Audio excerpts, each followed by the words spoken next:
ನಟ ದರ್ಶನ್ ಆರೋಪಿಯಾಗಿರುವ ಚಿತ್ರದುರ್ಗದ ರೇಣುಕಾಸ್ವಾಮಿ ಕೊಲೆ ಪ್ರಕರಣಕ್ಕೆ ಬಹುದೊಡ್ಡ ತಿರುವು ಸಿಕ್ಕಿದೆ. ಪ್ರಕರಣದಲ್ಲಿ ತಮ್ಮನ್ನು ಮಾಫಿ ಸಾಕ್ಷಿಯಾಗಿ ಪರಿಗಣಿಸುವಂತೆ ಕೋರಿ ದರ್ಶನ್ ಆಪ್ತ ಸ್ನೇಹಿತರಾದ ಪ್ರಕರಣದ 10 ಮತ್ತು 14ನೇ ಆರೋಪಿಗಳಾಗಿರುವ ವಿನಯ್ ಹಾಗೂ ಪ್ರದ್ಯೂಷ್ ಅರ್ಜಿ ಸಲ್ಲಿಸಿದ್ದಾರೆ.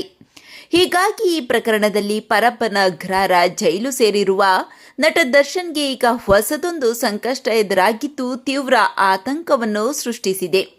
ಪ್ರಕರಣದ ಪ್ರಮುಖ ಆರೋಪಿಗಳಲ್ಲಿ ದರ್ಶನ್ ಆಪ್ತನಾಗಿರುವ ಪ್ರದ್ಯೂಷ್ ನ್ಯಾಯಾಲಯದಲ್ಲಿ ಮಾಫಿ ಸಾಕ್ಷಿ ಆಗಲು ಅರ್ಜಿ ಸಲ್ಲಿಸಿರುವುದು ಪ್ರಕರಣಕ್ಕೆ ಹೊಸ ಟ್ವಿಸ್ಟ್ ನೀಡಿದೆ. ತಮ್ಮದೇ ಆಪ್ತ ಪ್ರಕರಣದಲ್ಲಿ ಮಾಫಿ ಸಾಕ್ಷಿ ಆದರೆ ಕಾನೂನುಬದ್ಧವಾಗಿ ತಮಗೆ ದೊಡ್ಡ ಹಿನ್ನಡೆಯಾಗಲಿದೆ ಎಂಬ ಭೀತಿಯಿಂದ ನಟ ದರ್ಶನ್ ಜೈಲಿನಲ್ಲಿ ವಿಲವಿಲನೆ ಒದ್ದಾಡುತ್ತಿದ್ದಾರೆ.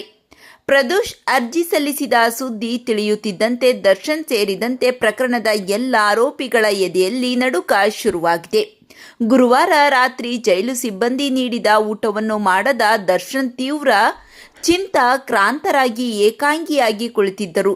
ಇತರ ಸಹ ಬಂದಿಗಳೊಂದಿಗೆ ಯಾವುದೇ ಮಾತುಕತೆ ನಡೆಸದೆ ಮೌನಕ್ಕೆ ಶರಣಾಗಿದ್ದ ದರ್ಶನ್ ರಾತ್ರಿಯಿಡೀ ನಿದ್ರೆ ಮಾಡದೆ ಜಾಗರಣೆ ಮಾಡಿ ಕಣ್ಣೇ ಮುಚ್ಚಿಲ್ಲವಂತೆ. ಹೀಗಾಗಿ ಮಾನಸಿಕ ಹಾಗೂ ದೈಹಿಕವಾಗಿ ಸಾಕಷ್ಟು ಕುಗ್ಗಿರುವ ದರ್ಶನ್ಗೆ ಈ ಹೊಸ ಬೆಳವಣಿಗೆಯಿಂದಾಗಿ ಪ್ರಕರಣದ ಭವಿಷ್ಯ ಏನಾಗುವುದು ಎಂಬ ಭಯ ಹೆಚ್ಚಾಗಿದೆ.